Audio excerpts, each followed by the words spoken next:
Ladies and gentlemen, I'm Stu. And I'm David. And this is the Bruise Brothers. Why are we talking like this? I don't know. It sounds fancy. It's really weird. Sounds like I got to do the announcer voice for a thing I did with Kevin Hart. Oh really? Yeah. I saw photos of that. You'll have to share that. Yeah, it's kind of cool. It's he's got a whole channel now that he's doing stuff for, but he's got a boxing match with Joel McHale. Nice. And so that'll probably come out in January. That'll be fun. But today we're going to talk about all kinds of exciting. What you got? Yes. Would you do something? What'd you do? You're going to tell me something exciting? No, I'm just going to say. Be prepared. That's it. That's kind of with recent natural disasters. We're going to talk about being prepared. Are you prepared, or how to be prepared?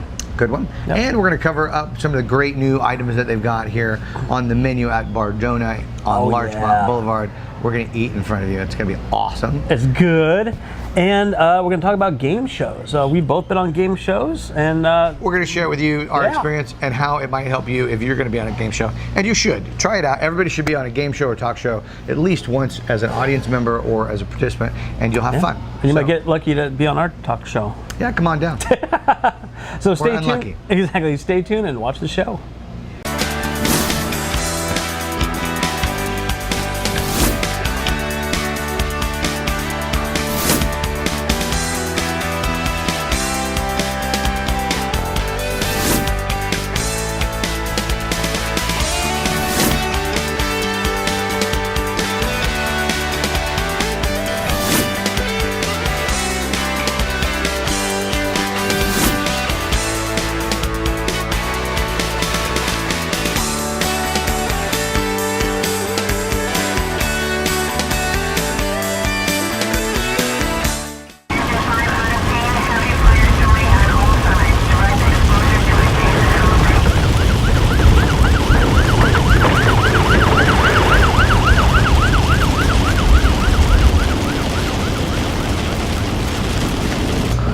Well, welcome back. I'm Stu. And I'm David. And this is the Bruise Brothers Show. We're going to talk a little bit about natural disasters, bad weather. Here in Southern California, we've had bad wildfires. Yes, very bad. And then lots of burnt. We've got the hurricanes. Yeah, Harvey with all the floods in Texas, and a new one, Irma, coming, hitting Florida. Irma looks brutal. Yeah. So the problem is that usually we talk about these things, of course, after a disaster, but what can you do personally to be prepared? Do you have an action plan? What is your action plan? How do you put an action plan in place? Exactly. Dave, tell us all about it. Yeah, well. According to the CDC. Yeah, go ahead. Get the fuck out. That's pretty much it. Just grab your ankles. No. Exactly. Yeah, actually, when my mom and I were watching the news and talking about the fires, local fires here in Los Angeles, and they were talking to people that were given 5 minutes to leave. Right. Evacuate. All right, the fire's coming, you're close, get out in 5 minutes. So kind of it raises a question. If you were told you had 5 minutes to grab whatever it is you could and get out, knowing that nothing might be there when you get back, right? What would you grab? What would you do? Well, I think that in the heat of the moment, your natural inclination is to grab things that are emotionally important to you. Yeah. So if you prepare ahead time, you'll also have a bag full of stuff that you actually need. Exactly.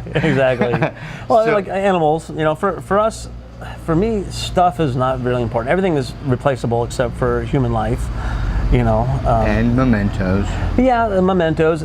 For us, we really don't have a lot of that stuff. When I moved down from Sacramento, I pretty much gave all our photos and all that stuff to my brother and my son.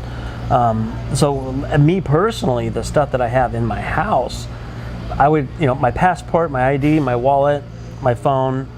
I mean, maybe even my laptop computer, because I have access to internet.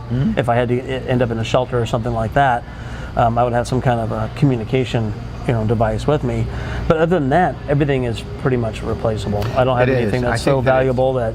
One of the things that they were talking about on the CDC website is making sure that you have sort of a go bag, an emergency bag, so you've got at least a couple changes of clothes, and that could be something that you have. There's just the basics: t-shirts, jeans, socks, underwear. And there's a truck in the alley, so it's going to be a little loud, but bear with us. And you're going to have some necessities like toiletries and things like that. And then on top of that, you're going to have water, and you're going to have some sort of food.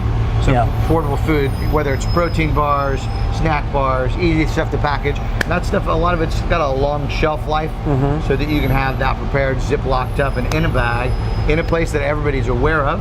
Yeah. So that, and you might want to assign that job to a particular person. This bag's for you to get, that bag's for you to get when we have that go. Yeah. And then there's also, how are you gonna, if you get separated in your particular circumstance, what do you do? Yeah, have a contact point, Right. or for relatives or whatever. You know, if you get separated, meet at such and such a place. Now, in LA here, we really don't have to worry too much about hurricanes. You know, tornadoes. We don't have to worry about that. I did. I grew up in Nebraska. Yeah, you did Tornado out Alley. there. But here in California, for natural disasters, pretty much the big thing is earthquakes. Now with earthquakes, you don't get any warning. You know, hurricanes. Very brief warning. Yeah, very brief warning. Like the shit's shaking. What do you do? You know, the hurricanes and tornadoes, you get warnings usually.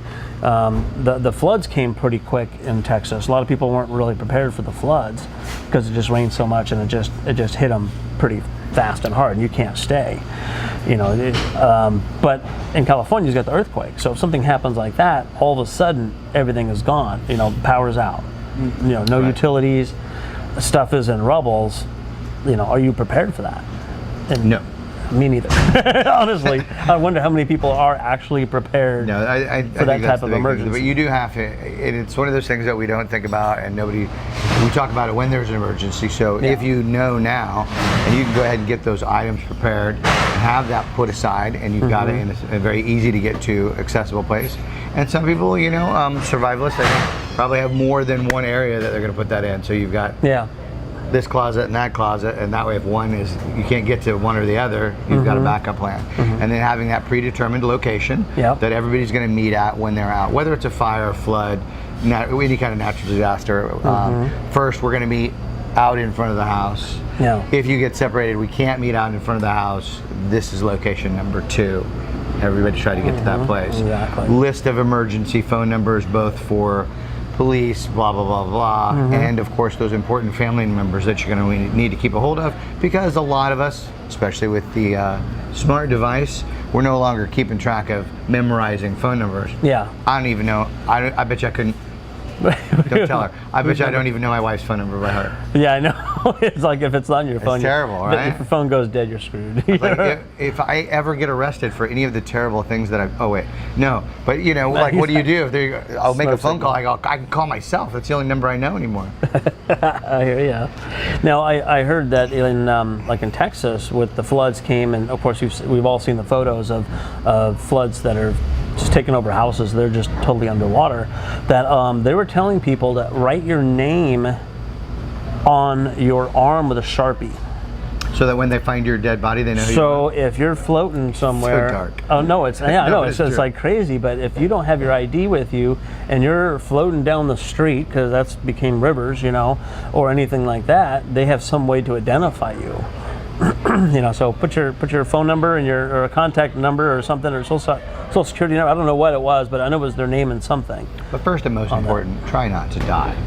Yeah, of course. That's usually that's the big thing, is try not to die. So we've got a couple of things that you can do to stay prepared. Number 1, get your go box or your go bag together. Clothes, necessities, food items to get you through a couple of days at least. The basic necessities for the bathroom, and maybe a first aid kit.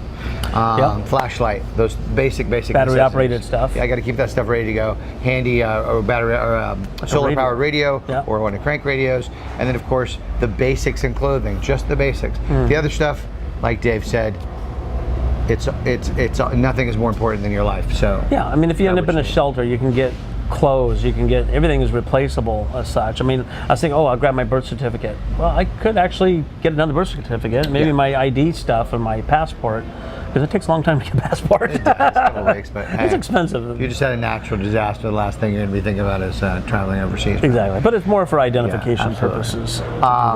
So stay prepared, plan now.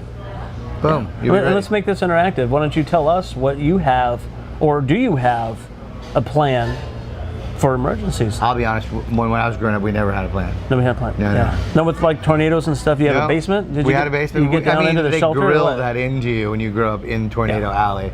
Yeah. You know, the whole process. Okay, when the alarms go off, if you can get in a basement or a low spot, you get in a basement or a low spot. And we had earthquake drills in school where we'd have to get under our desk, get under something solid. Well, it's very challenging in Nebraska to get to a low spot. Yeah. You actually live on the low spot. Everything is the same, just as far as basement, sea bomb level. shelters. Yeah. So, but we do have basements because we don't have a water table in a way that you can't have basements. Yeah. So it's basement or doorway because that's going to be the strongest framing. A lot of people get in the bathtub. Yeah, I heard about that. I don't really know why the bathtub, unless you can pull it over on yourself. But hey, if you feel safer, that's all that really matters. Exactly. Floods, get to the highest place you can get to. If you can get out of the house, if there's suggestion to evacuate. You can't keep. You can't save your home from in your home. Yeah, there was a guy or fire for that. For matter. the fires. They're like, I'm going to stay. I'm going to tough it out. There's not really a tough it out sort of situation. If your house is overtaken by water or a tornado or fire. You don't want to be in it. Yeah, exactly. Well, there was a guy in LA when the fires, and they showed a helicopter view of him. He told the firefighters to go away. He had weapons.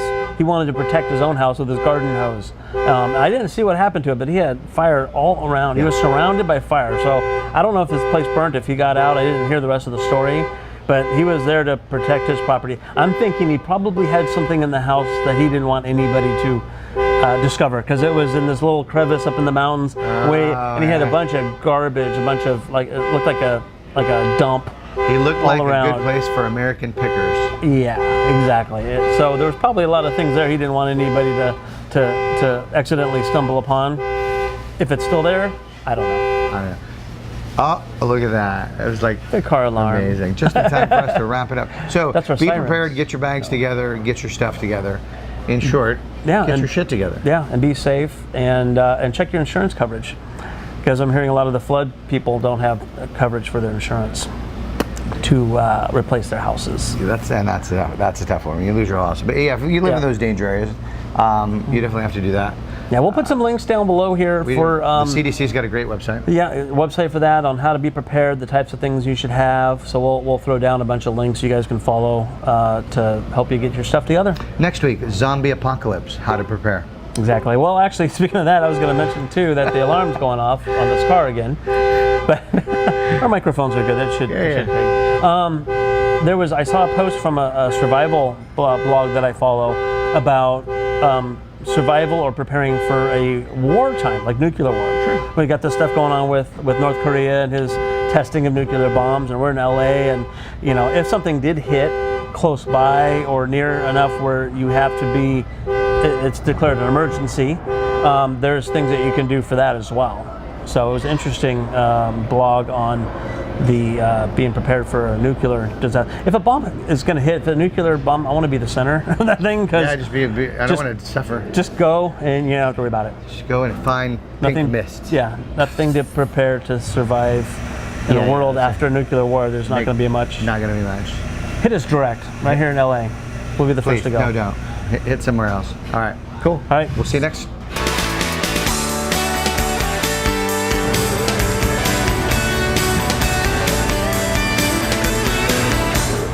All right, we have the ability to bring the show to you because of the generosity of Bardonna coffee on Larchmont Boulevard. Yeah. And so a lot of times we like to share with you our favorite things from their menu.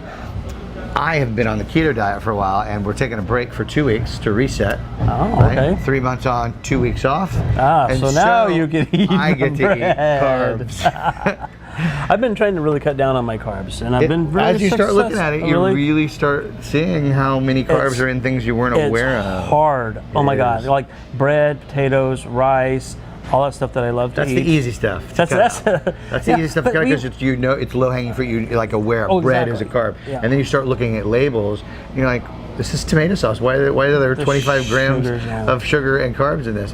But it's about your net carbs. So if you fiber and fruits and stuff are okay. It's okay. That balances it out. So net carbs is what you're looking at. Well, we went out to eat the other day. We're driving. We're out and about. You stop at fast food. Yeah. What do you get? You can't if you don't prepare. There's no eat healthy fast food. It's not a thing. So there's two things that are not real in life. clean coal. It's not a thing. That's right. And You can't wash it? healthy fast food. I know. You really have to prepare. So You do a lot of meal prep. I will tell you the thing that you will find if you stay on the keto for a while, it's actually cheaper than eating any other way that I've tried to do as far as like a lifestyle. Yeah. Because it's relatively simple and you can meal prep really fast.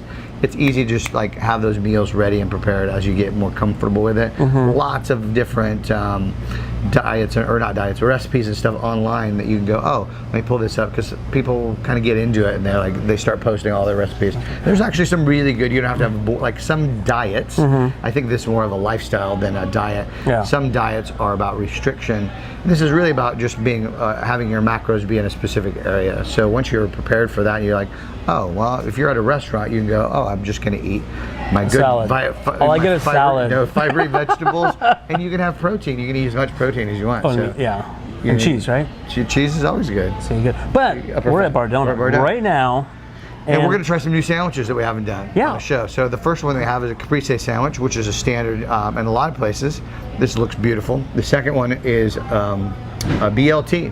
Who doesn't love a BLT? Standard good stuff. Oh. So I'll have half of this. You have half of that. We'll swap them out. Split it. So let's take a look at what they got. I like they have really good bread here, and they do a nice job because as a food geek, they put the secret to bread is it's got to have that lightly toasted thing happening there. So they have a nice spongy bread, but it's got a nice brown golden crunch on the outside, but it's not enough. Some people like really rustic bread. That's not my thing because I don't like the way that jams into the top of your mouth. I don't really love it. So let's see what we got going on here. So see what that is.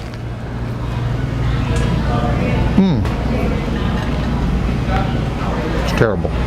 Horrible. Don't get it. No. Save it all for Really yourself. Good. So the thing I like about a caprese sandwich is it's actually kind of hard to mess up, but that simple combination of mozzarella and tomato, the greens.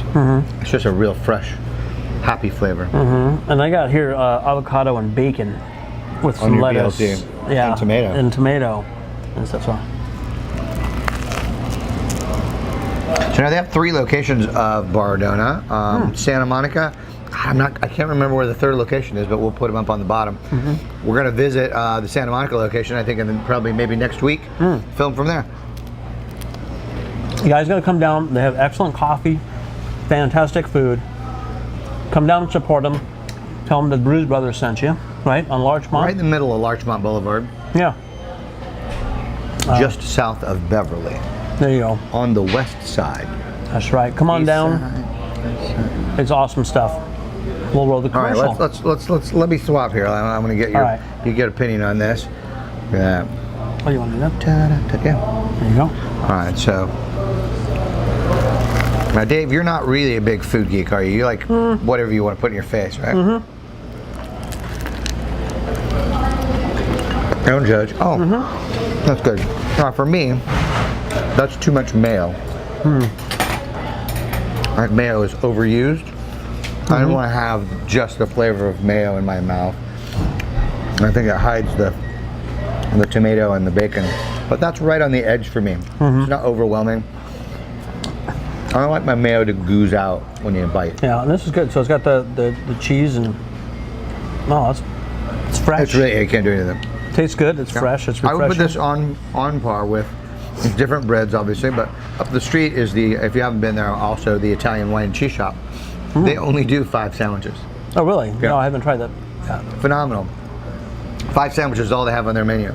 So you can go through, and at lunchtime there'll be a line out the door, but you can go in and like stand in line and you'll get through 15 minutes or so. But they're that fresh, simple. They have a caprese. They don't have a bacon, lettuce, and tomato, but they have a couple of others. Prosciutto. They're really simple. 2 kinds of bread, ciabatta, baguette. Easy. That's it. That's all you get. For those people who can't make a choice, you don't have a problem. Well, that's a secret. As you become more and more of a food geek, one of the secrets that you can tell when you sit down at a restaurant if it's going to be any good, and you can also tell where your palate is now. If you walk in and they have a menu that's 3 or 4 pages, the food can only be of one quality. It's only going to get to about here. It's just not possible to have everything be at this super high level because everybody's always busy. We're making 25, 30 different kind of dishes at any given moment. Not specializing. When it's pared down and we've got 3 or 4 of these kind, 3 or 4 of these kind, 3 or 4 of these kinds, 2 specials of the day, we got it on point. We got fresh ingredients, they're coming out, there's no wait time because the staff knows what they're doing for that day, which is why you don't mess around with however it is on the menu. Oh, and when people try to change it? Yes, they there's get a it reason with why this it's and that way at the menu. And as soon as you start saying, well, I want to make all these little adjustments about what you're bringing me, you're messing with the game plan. They prepared to be the best at this thing, and then you went, well, I like that thing, but I want you to do all these other things to it. Yeah, so don't complain if it sucks. You can't complain if it didn't come out the way you wanted it. Yeah. Because just like you had a plan when you started your day, I'm going to do this and this and this, and somebody throws a thing in the middle that you weren't prepared for, it kind of skanks your day up. Yeah. Skank. I haven't used that word in a while. And they just told us this is a fairly new menu too. They've redone their menu. They change it every couple months. They change it, and it's not like a complete reboot. No. More of a they'll tweak a couple items, maybe add a new thing. But we love it here. So come on down, Larchmont Boulevard, Bardonna. Bardonna.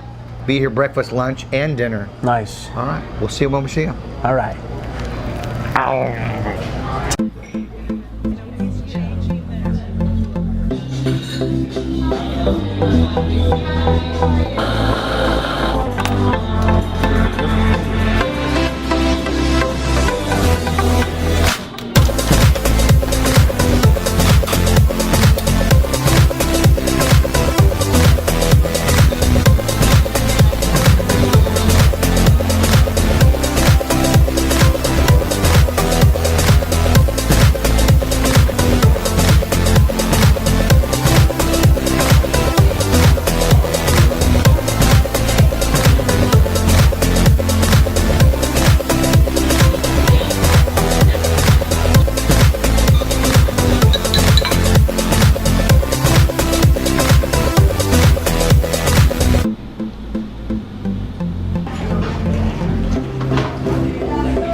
So gonna be on a game show. The game show. That's right. Now we both been on some game shows. Yes. And so we have a little bit of knowledge that we want to throw your way.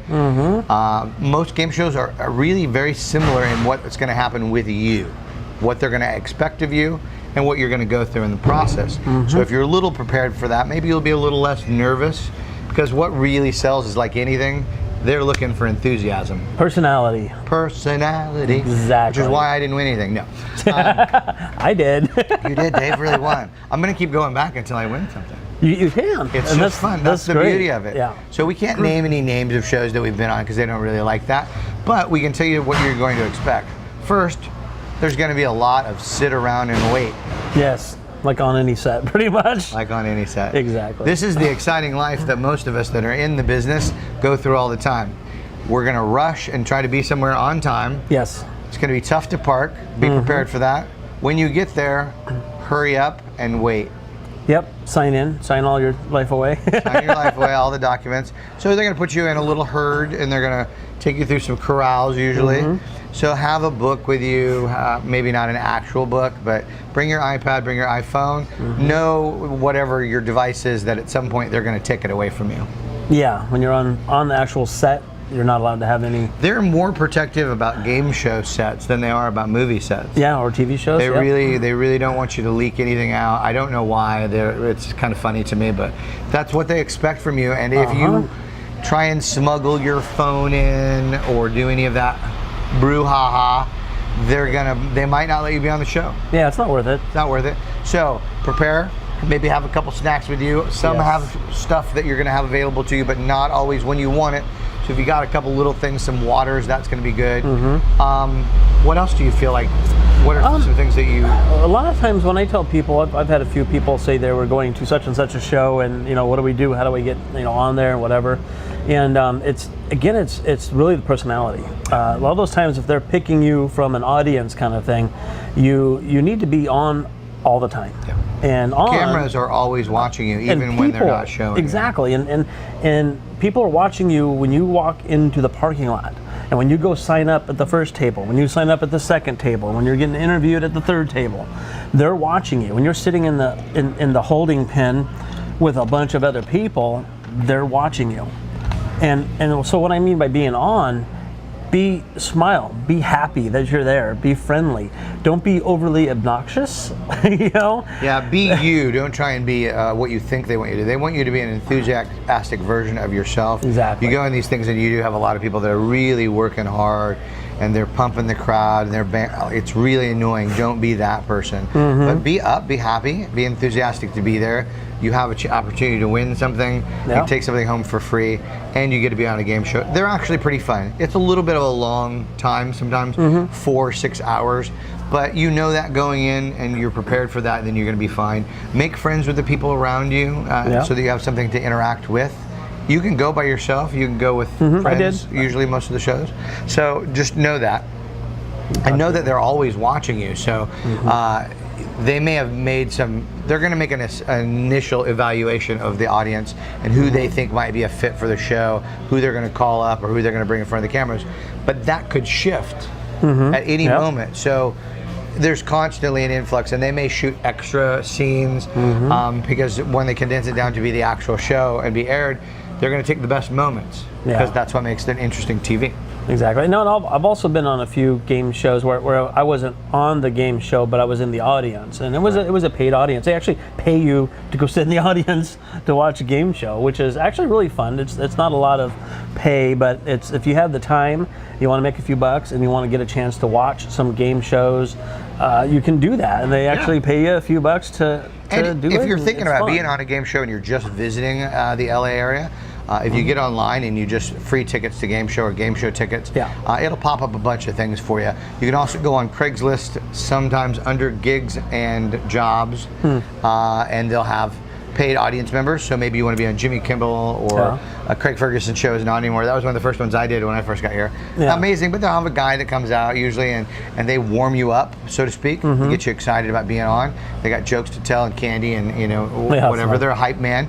And that's fun. So you get that experience. And that's the same with game shows and talk shows. Because you can also be a paid audience member for things like The View and The Talk and the Whisper. I'd like to get on Ellen. But trying to get on Ellen is going to be difficult. You kind of have to be invited or know somebody. You got to know somebody that knows somebody that knows somebody. I'd love to get on that show. I think Ellen would be cool. Especially during the holidays. Yeah, Ellen's legendary. It's funny how far she's like really a force now. Yeah, it's fantastic. But the bottom line is, be prepared. Know that you're going to have a bunch of downtime. Be enthusiastic. Be enthusiastic. Have fun. Have fun. Exciting. Basically, don't suck. Exactly. And be prepared if you're doing a game show that you've seen before and you have to make choices and stuff. Kind of have an idea ahead of time. I think watch the show as much as you can, so you get an idea of how those things work. Now, there's no rhyme or reason to. There's no system, I guess you can call it, to winning it. It's all but luck. But you kind of have to know. And they want you to win because winning is exciting. When people take money home, that's good for the show. So they're not trying to stump you up. And a lot of times, if you pay attention, they are actually trying to guide you to doing the right thing. The other thing that you want to do is follow before you go on the show, whatever show it is. Follow their social media, their Instagram, their Facebook, their Twitter, because a lot of them have things that they'll post that may help you on the show, or they have things that they're going to ask you for when the cameras are off that may win you a prize. Yeah, exactly. And so that's low-hanging fruit for you. Yeah, pay attention. Pay attention. And have fun. So good luck. Go do it. Do it. Go Try win a car or something. Go win something. Don't be weird. Be really weird. I don't know. Do it. Do it. Well, I had a good time today. That was fun, short, sweet, sexy. Exactly like just you. like me. That's good. Thank you. Exactly. Let's see. Today we talked about a bunch of stuff. Yeah. We talked about natural disasters and preparedness. Be prepared. And don't die. And then we and the food. We had Bardonna. Great. Come on down and enjoy. Today we covered. We had the caprese sandwich and the BLT with avocado. And I ate it all. Edit up. And then Game shows. So Yeah, you it want was to be fun. on a game show. Hey, let us know if you got on a game show or even won something. Yeah. Tell us. Put a hear link about it. down Put it there. in the comments. If you like the show, make sure and subscribe and like and share it with your friends. If Yeah. you don't like it, then go watch another show because we don't we care.